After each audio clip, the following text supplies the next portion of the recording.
going on, guys? Welcome back to Spare Change. In for review, we've got E.T. on 4K Blu-ray. I won't get into any plot details because you've probably already seen it, but rather discuss the video and audio quality. But first, let's unbox it.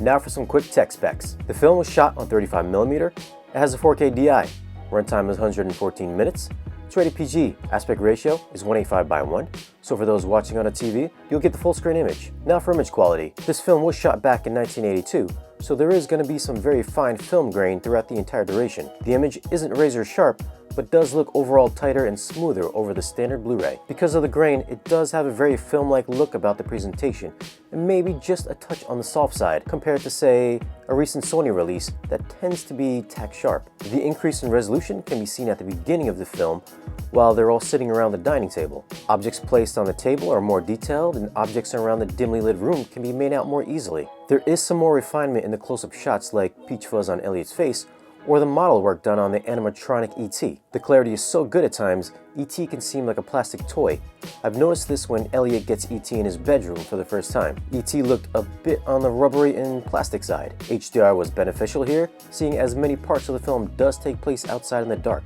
The beginning, when the E.T.s are out in the woods, the lights shining through the trees from the ship brought out a better sense of depth and dimension and lit up the scenery brilliantly. Exterior shots of the town during the daytime had richer color tones of oranges and greens, and highlights from the sun shined exceptionally brighter. The final scene where E.T. says goodbye to Elliot, with a bluish background and bright light shining from behind them, was a standout HDR moment. And the added resolution and textures on E.T.'s facial expressions really helped to bring out an emotional feel to the scene.